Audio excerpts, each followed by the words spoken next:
nosotros no aceptaremos la exclusión de nuestro pueblo de ese derecho. Mr. Gorbachev, tear down this wall.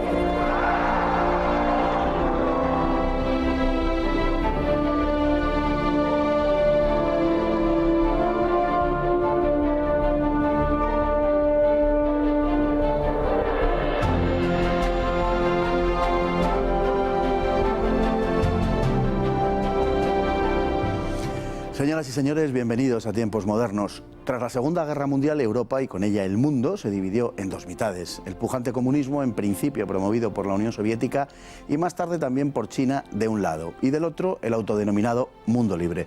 Sin embargo, un buen número de estados decidió permanecer al margen de ambos bloques. Formaron el llamado Movimiento de Países No Alineados.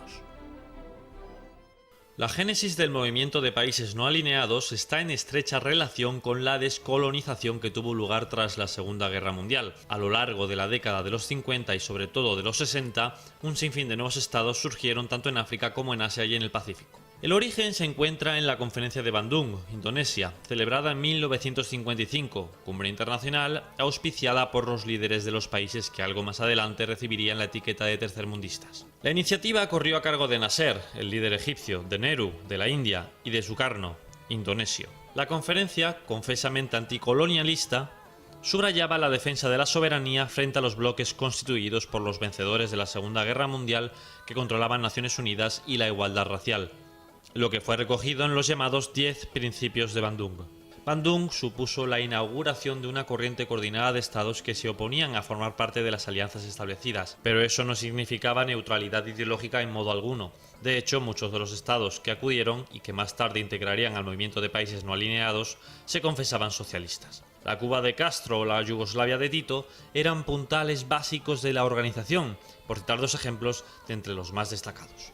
En aquel primer encuentro, la personalidad y las ideas anticolonialistas de Gandhi fueron decisivas.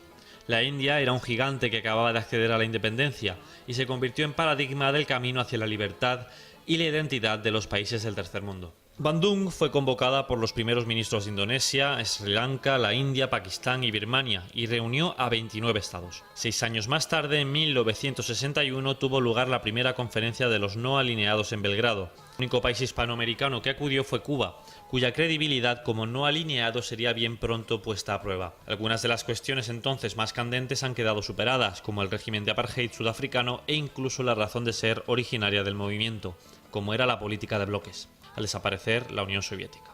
Se siguió insistiendo, en cambio, en el acceso a las riquezas y en el equilibrio de las relaciones internacionales, así como en la emancipación de los países del sur. Del movimiento nació la Organización para la Unidad de África en 1963, que trató de preservar la neutralidad del continente negro. A la cumbre de Belgrado le siguió en 1964 la del Cairo, como reconocimiento al papel internacional de Nasser. A ella asistieron, además de los 57 países miembros u observadores, 30 representantes de comités de liberación de pueblos que no habían conseguido aún su emancipación del poder colonial. Tanto en esta conferencia como en la de Lusaka de 1970 se establecieron los principios para la cooperación económica. Tras el fin de la Guerra Fría, el movimiento de países no alineados ha quedado como poco más que una organización anti-norteamericana.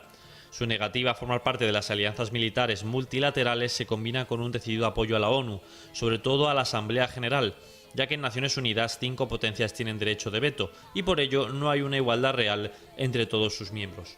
Hoy está formado por 120 estados que reúnen el 55% de la población mundial y el 80% de las reservas de petróleo del mundo, pero ha quedado como una organización más nominal que otra cosa. A la cumbre de Isla Margarita de 2016 solo acudieron los mandatarios de Zimbabue, Ecuador, Cuba, Irán, Bolivia, El Salvador y la Autoridad Palestina. El resto de delegaciones era de menor rango. Don Eduardo Fort, muy bienvenido. ¿Qué tal? Bueno, estábamos hablando del movimiento anticolonialista de no alineados, que realmente tiene una relación muy directa con la descolonización y con las ideas anticolonialistas que arrancan, aunque las hay anteriores, pero que arrancan verdaderamente con fuerza después de la Primera Guerra Mundial. Sí, el movimiento de países no alineados hunde sus raíces precisamente en el proceso de descolonización que arranca a finales de los 40 y que se incrementa con toda la fuerza en los 60, casi 70. Decía el muy buen video introductorio que no había una vertebración política en el movimiento, sino que era más bien una unidad muy etérea de países que habían sido colonias, en su inmensa mayoría, y que querían permanecer al margen de la pelea entre las grandes potencias. Pero, bueno, como veremos a continuación, hay otras dinámicas que intervienen que van más allá del tema de la descolonización. La Primera Guerra Mundial es importante, sin duda ninguna. Todos los procesos que tuvieron lugar entre guerras, los principios de autodeterminación que estaban en los 14 puntos de Wilson, aunque no se aplicaran en principio a las colonias, pero es sobre todo la Segunda Guerra Mundial, el final de la Segunda Guerra Mundial, el que efectivamente presenta ese momento de comienzo de cambio para el mundo colonial. Sobre todo porque se dan algunos fenómenos que contribuyen a la toma de conciencia de esos países colonizados. En Asia, por ejemplo, y también para los pueblos africanos, pero esencialmente en Asia, los asiáticos contemplan cómo los amarillos, los japoneses, han sido capaces de derrotar convincentemente a los blancos. Sí, el final de la Segunda Guerra Mundial marca en ese sentido un incremento en la identidad de los países, en el sentido de pertenencia.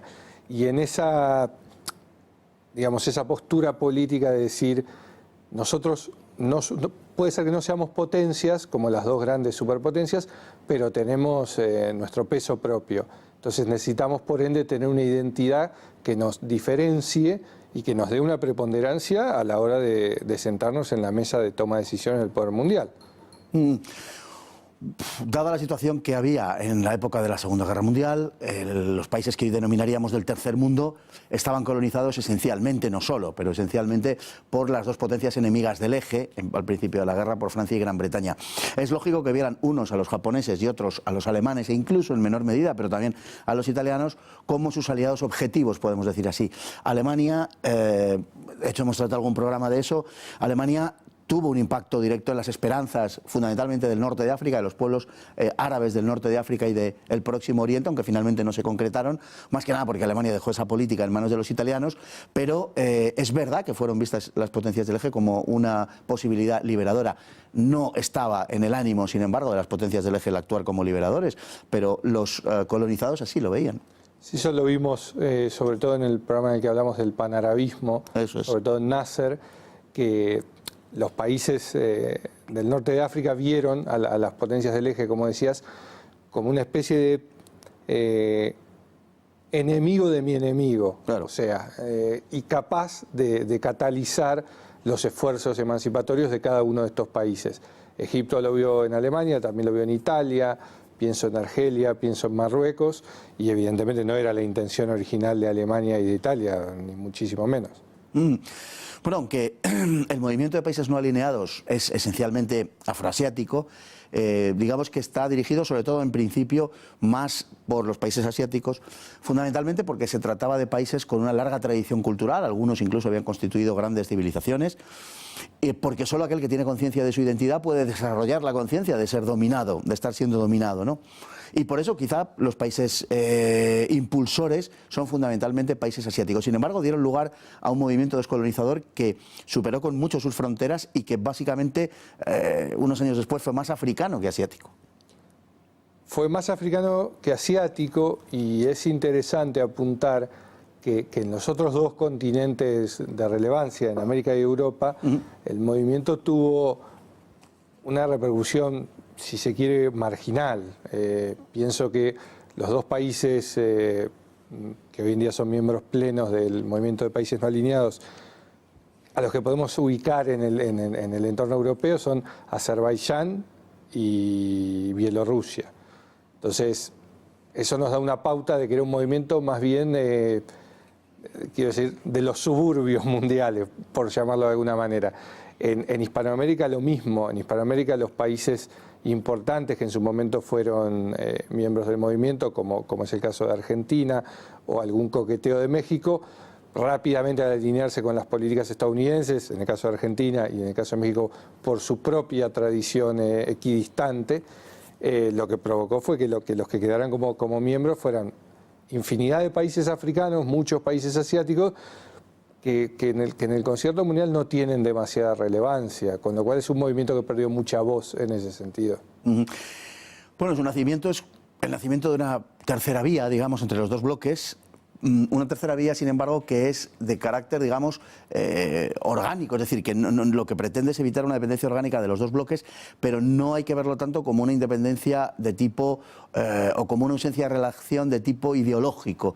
En general estaban más, aunque también esto es matizable, claro, pero estaban más inclinados hacia el socialismo, un socialismo no soviético, un socialismo en todo caso no dependiente de la Unión Soviética, pero quizá en los documentos y en las actitudes políticas, cuando ellos hablan del imperialismo, están focalizándose esos conceptos básicamente en los Estados Unidos. Claro, y ahí entronca lo que decíamos al principio. Si se entiende los dos bloques, para simplificar, como capitalista occidental y comunista socialista oriental, el movimiento de los países no alineados está en un centro, pero escorado hacia la izquierda. Quiero decir, lo que hay también en el movimiento de países no alineados es, iba a utilizar el término potencias, pero bueno, países emergentes hacia una importancia regional que no quieren verse eclipsados por la Unión Soviética. Pienso en Yugoslavia, pienso en algún acercamiento de China, más adelante la India, y toman esta organización, por llamarla de alguna manera, porque claramente es un movimiento más que una organización, porque no tiene una estructura orgánica, toman, decía, este movimiento como una plataforma de despegue hacia una primacía regional para cada uno de ellos. Era un movimiento muy de los años 60 y 70, muy característico de las ideas de los años 60 y 70. Emancipación nacional, autodeterminación y una, digamos, una deriva, en muchos casos, francamente izquierdista.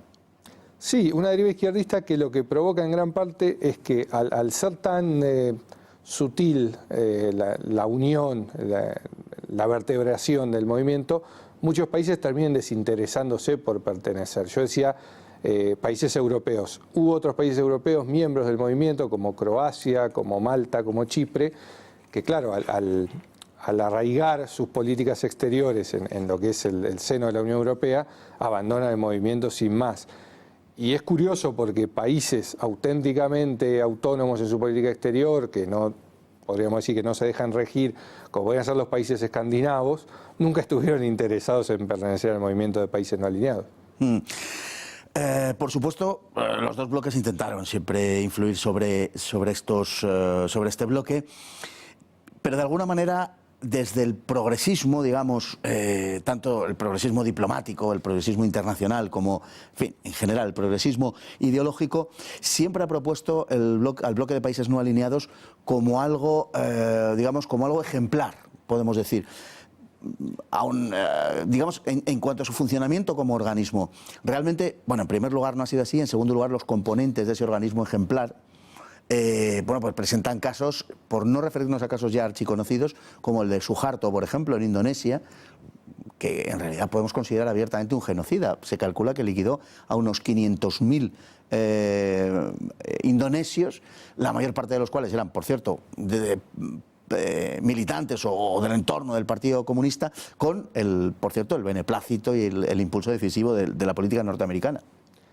Sí, es un genocidio incluso reconocido en documentos de la CIA, con lo cual lo que tenemos ahí es un claro ejemplo de que el movimiento de países no alineados estaba integrado por personajes autócratas que lo único que querían era una porción más del pastel, para decirlo de manera vulgar, y el único lugar en el que encontraron para vertebrarse y para ver qué podían sacar de todo esto fue este mismo movimiento.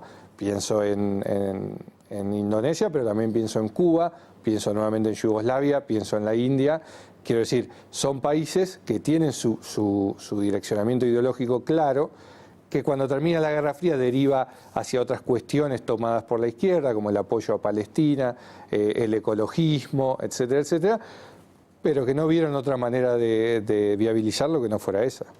Bueno, el movimiento también impulsó la Organización para la Unidad Africana, que al principio nació con muchas expectativas, como en general las independencias africanas en sí mismas, y que acabó siendo, o ha acabado siendo, una organización bastante poco útil en términos generales.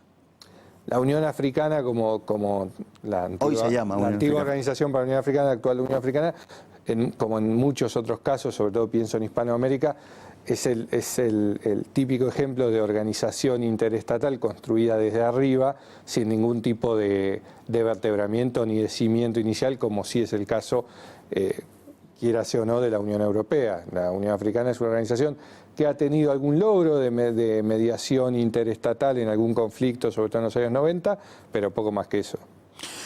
En esa línea, digamos, de planes conjuntos de todo tipo, también existieron planes conjuntos de tipo económico como una especie de vía para la realización de las aspiraciones del bloque de los no alineados y en realidad de las naciones recién descolonizadas, porque al final se superponía un concepto con el otro, pero eso también terminó en un fracaso que podemos considerar bastante notable. Sin embargo, hay que decir que han dejado alguna huella, sobre todo en la idea de que hay que revisar el tipo de comercio internacional entre los países del norte y del sur, entre los países occidentales y los países que tienen, en términos más genéricos, y los países de lo que denominamos tercer mundo. Y esa idea, de algún modo, sí que ha ido calando en las relaciones internacionales en nuestra parte del mundo, aunque la verdad es que ha ido calando también a título muy teórico, porque en la realidad no ha llegado a ningún buen puerto. Son debates que permanecen y que probablemente, manteniéndose la dinámica de poder que se mantiene actualmente en el planeta Tierra, nunca terminen de resolverse. Estoy pensando en la redistribución de poder en Naciones Unidas, las propuestas del Grupo de los 77. Sí, son los debates relacionados con el atraso en los países de lo que dimos en llamar tercer mundo que perduran. Realmente las elaboraciones del movimiento de los no alineados han sido todas de carácter muy teórico. Por ejemplo, la idea de que había que concederle más poder a Naciones Unidas chocaba frontalmente con la realidad. Naciones Unidas está manejada por los 5 grandes, en los que bueno, se coló Francia en su momento porque lo metieron como vencedor de la Segunda Guerra Mundial, aunque sea altamente dudoso que forme parte de los vencedores, igual que el caso de China. Pero, en definitiva, es una elaboración, las propias Naciones Unidas, muy de grandes potencias, ante las cuales las pequeñas potencias no pueden hacer gran cosa. El movimiento de los no alineados siempre trató de conceder protagonismo a Naciones Unidas. Es un poco un contrasentido, aunque ellos ponían el acento siempre en la Asamblea General de Naciones Unidas, pero la realidad es que la ONU no funciona así. La ONU no funciona así y el concepto de un país, un voto, termina cuando llegan las propuestas al Consejo de Seguridad con el veto de las potencias. Creo que es interesante apuntar que un fenómeno surgido a principios del siglo XXI, que es el de los BRICS, aunque Rusia integre el bloque de los BRICS, lo cual sería un contrasentido, toma algunos conceptos del movimiento de países no alineados porque quiere ir a una superación de lo que es básicamente Estados Unidos y Europa. Poco más que eso, el movimiento de países no alineados nunca tuvo un funcionamiento orgánicamente eficiente. Sus cumbres nombran un presidente pro tempore, que es el presidente, el jefe de Estado del país anfitrión, que dura hasta la próxima cumbre, y no ha dejado un legado ni que hablar jurídico específico. Por población, por recursos, por número de estados que lo integran, es una organización muy potente, pero otra vez nos movemos en el terreno de la teoría. En la realidad es prácticamente inoperante y además, siendo una de las razones de su fundación la existencia de la Guerra Fría, del enfrentamiento entre Estados Unidos y la Unión Soviética, al no existir ya ese enfrentamiento y al no existir la propia Unión Soviética, la verdad es que ha perdido uno de sus objetivos fundamentales. Otro, por cierto, era el del apartheid. Tampoco existe el apartheid hace ya muchos años, con lo cual, en fin, parece un poco moverse en la nada. ¿Se mueve todavía o...? Al no haber tenido un objetivo específico, no le pasa lo mismo, salvando las abismales distancias, que lo que le pasó a la Organización del Tratado de Atlántico Norte, que buscando su lugar en el mundo se convirtió en una especie de ejército europeo, cosa que la Unión Europea no tiene, quizá debiera tener, pero eso es otro debate, y ahí pudo encontrar un acomodo la figura de la OTAN, ahora un poco zarandeada por Donald Trump. El movimiento de países no alineados claramente no tuvo un encaje en el mundo post-Guerra Fría y sí, podríamos decir que languidece en el concierto de la política mundial. Don Eduardo Fort, muchísimas gracias. Es un tema un poco oscurecido también por la evolución que ha tenido en los últimos años, pero es verdad que en los años 60 y 70 sobre todo, el movimiento de países no alineados era ciertamente importante. A unos determinados niveles por lo menos, pero representaba un poco a los países sin voz. Como le digo, muchísimas gracias y a todos ustedes igualmente por estar ahí cada día y hasta el próximo programa, si Dios quiere.